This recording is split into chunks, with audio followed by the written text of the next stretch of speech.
ये टैबलेट खाओ, 1 महीने में वजन घटाओ। आपने टीवी या फिर सोशल मीडिया पर ऐसी कई वजन घटाने वाली दवाइयों के एड्स देखे होंगे, पर अक्सर ये दवाएं सेहत के लिए खतरनाक मानी जाती हैं। इनके क्या साइड इफेक्ट्स होते हैं, कस्टमर को ये बताया ही नहीं जाता।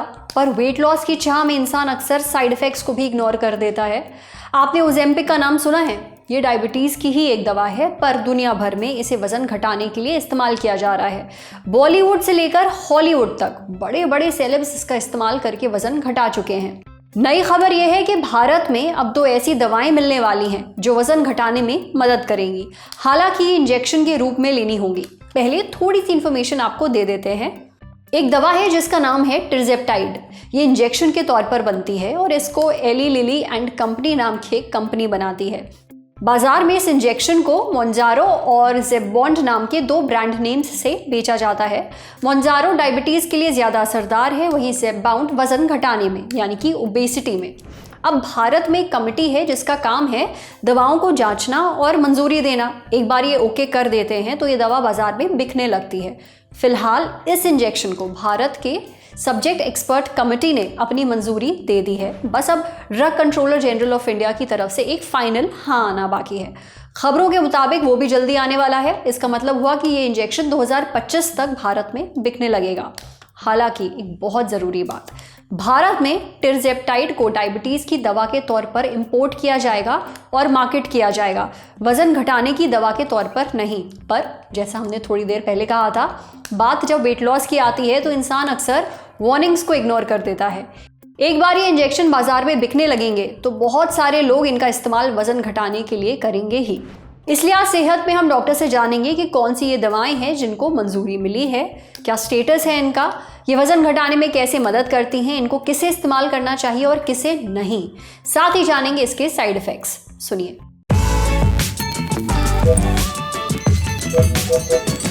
Brought to you by Sensodyne K। बस पैक नहीं है। SLS पैराफिन और दूध का करंट भी कौन, तो लाइफ का करंट ऑन। कुछ भी तो ट्राई करके देख ले। Sensodyne K toothpaste for sensitive teeth.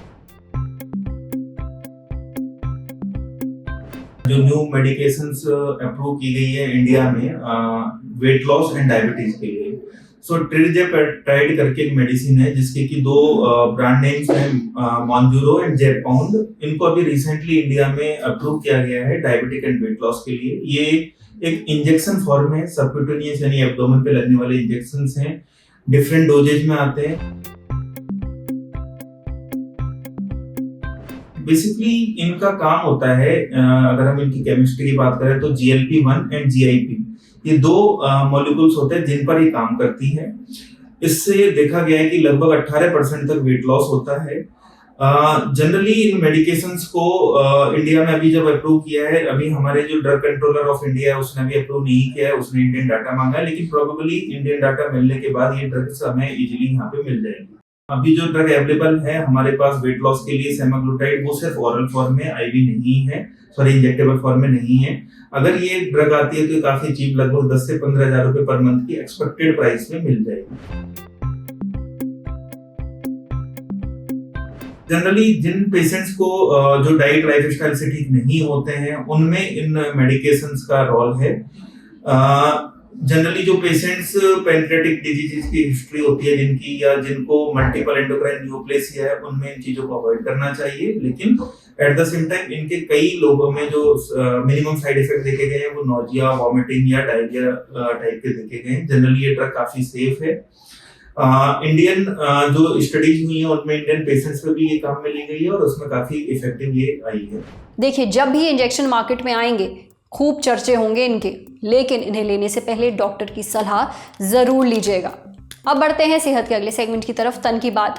कहा जाता है कि खाने को निगलने से पहले 32 बार चबाना चाहिए। डॉक्टर से जानते हैं ये लॉजिक सही है या नहीं।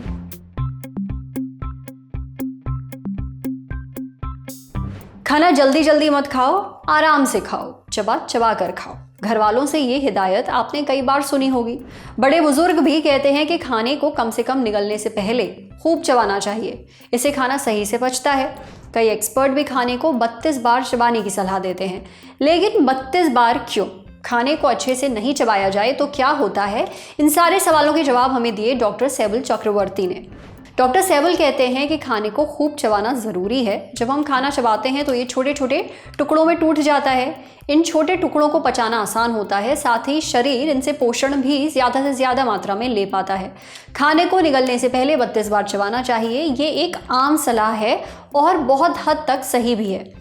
आप जितना ज़्यादा खाना चबाएंगे वो जितने ज़्यादा टुकड़ों में टूटेगा उतना अच्छा है। लेकिन किस खाने को कितनी देर तक चबाना है ये खाने की उस चीज़ पर भी निर्भर करता है। मसलन अगर आप नॉनवेज खा रहे हैं, मांस का कोई टुकड़ा खा रहे हैं या नट्स खा रहे हैं तो उसे 32 बार नहीं 40 बार तक चबाना चाहिए। वहीं तरबूज जैसे फलों को 10 से 15 बार चबाना ही काफ़ी है, 32 बार की कोई ज़रूरत नहीं। इसके अलावा जब हम खाना जल्दी जल्दी खाते हैं तो भूख भी जल्दी लग जाती है। खाना देर तक चबाते हैं तो भूख भी देर से लगती है। डॉक्टर सहबल आगे कहते हैं कि कुछ लोग खाने को चबाते नहीं हैं, सीधे निगल जाते हैं या ना के बराबर चबाते हैं। ऐसा करने पर पाचन से जुड़ी दिक्कतें हो सकती हैं, जैसे कि पेट फूलना, एसिडिटी, सीने में दर्द, पेट दर्द, सिर दर्द, उबकाई, अपच, डायरिया और गैस। और सिर्फ यही नहीं, खाना ठीक से ना चबाया जाए तो कई बार वो गले में अटक भी सकता है, जिससे चोकिंग हो सकती है। देखिए, आप जब भी खाना खाएं तो बड़े बड़े कौर ना लें, इससे खाना चबाना मुश्किल हो जाता है। छोटे छोटे कौर लें और देर तक चबाएं। खाना चबाते समय अपने मुंह को बंद कर लें, साथ ही अपनी जीभ और जबड़ों को चारों ओर घुमाएं। इससे खाना आसानी से चबेगा। आपका खाना जितना हार्ड हो, जितना कड़ा हो, उसे उतनी ही देर तक चबाएं। खाना सॉफ्ट है तो उसे 32 बार से कम भी चबा के आराम से खाया जा सकता है। समझे। अब बारी है सेहत के आखिरी सेगमेंट की, खुराक यानी झक्कासी हेल्थ टिप। मसल्स बनाने के लिए क्या खाना चाहिए, जानिए एक्सपर्ट से। अगर आप अपनी मसल्स बनाना चाहते हैं, अपनी मांसपेशियों को मजबूत करना चाहते हैं, लेकिन इसके लिए सप्लीमेंट्स नहीं खाना चाहते, तो आपके किचन में कुछ चीज़ें हैं जो मसल्स बनाने के लिए आपकी मदद करेंगी, आपको जो आपकी मसल्स हैं उनको मजबूत बनाएंगी। अब कौन सी हैं ये चीज़ें, इसके बारे में हमें बताया डाइटिशियन प्रेरणा कालरा ने। डाइटिशियन प्रेरणा कहती है कि मसल्स बनाने के लिए हमें ऐसी चीज़ें खानी चाहिए जिसमें प्रोटीन हो, जैसे कि डेयरी प्रोडक्ट्स यानी दूध, दही और पनीर। 100 ग्राम दूध में करीब 3.5 ग्राम प्रोटीन होता है, यानी अगर आप आधा किलो दूध पीते हैं तो आपको 17 ग्राम के आसपास प्रोटीन मिलेगा। आप दही भी खा सकते हैं। 100 ग्राम दही में 11 ग्राम प्रोटीन होता है। मसल बनानी है तो पनीर आपको ज़रूर खाना चाहिए। 100 ग्राम पनीर में 18 से 20 ग्राम प्रोटीन होता है, यानी दूध और दही से ज़्यादा प्रोटीन आपको पनीर से मिलता है। डेयरी प्रोडक्ट से परहेज़ करते हैं तो आप सोयाबीन या फिर टोफू खा सकते हैं। पहले बात टोफू की, ये पनीर का ही एक वीगन ऑल्टरनेटिव है, यानी जो लोग वीगन है या पनीर नहीं खाना चाहते वो टोफू खा सकते हैं। आधा कप यानी कि करीब 124 ग्राम टोफू में 10 ग्राम प्रोटीन होता है। टोफू में कैल्शियम भी होता है जो हड्डियों की मजबूती के लिए ज़रूरी है। अब बात सोयाबीन की, 100 ग्राम कच्चे सोयाबीन में 36 ग्राम प्रोटीन होता है। इसमें अनसैचुरेटेड फैट भी होता है जो हमारे लिए हेल्दी माना जाता है। साथ ही सोयाबीन में कई विटामिन और मिनरल्स भी होते हैं। इसमें आयरन भी होता है जो शरीर के अंगों, हड्डियों और मांसपेशियों को बनाने में अहम रोल निभाता है। मसल बिल्डिंग के लिए आप काबुली चना खा सकते हैं, ये कार्ब्स और प्रोटीन का अच्छा सोर्स है। 100 ग्राम काबुली चनों में 19 ग्राम प्रोटीन होता है, हालांकि इसमें 61 ग्राम कार्ब्स भी होता है। कार्ब्स हमें एनर्जी देते हैं, हमारा मूड अच्छा रखते हैं और नींद की क्वालिटी सुधारते हैं। मसल्स बनाने के लिए कई लोग उबले अंडे भी खाते हैं और खाने भी चाहिए। इनमें खूब प्रोटीन होता है। सिर्फ 2 अंडों से ही आपको 12 ग्राम प्रोटीन मिल जाता है। अगर आप नॉन वेजिटेरियन हैं तो मसल गेन के लिए आप लीन मीट खा सकते हैं। लीन मीट में कैलोरी कम होती है लेकिन प्रोटीन खूब होता है, जैसे कि चिकन। 100 ग्राम चिकन में 27 ग्राम प्रोटीन होता है। आप बाहर का प्रोसेस्ड मीट खाने के बजाय घर पर ही चिकन लाएं और खुद बनाकर खाएं। इससे आपको फैट कम मिलेगा और प्रोटीन भरपूर।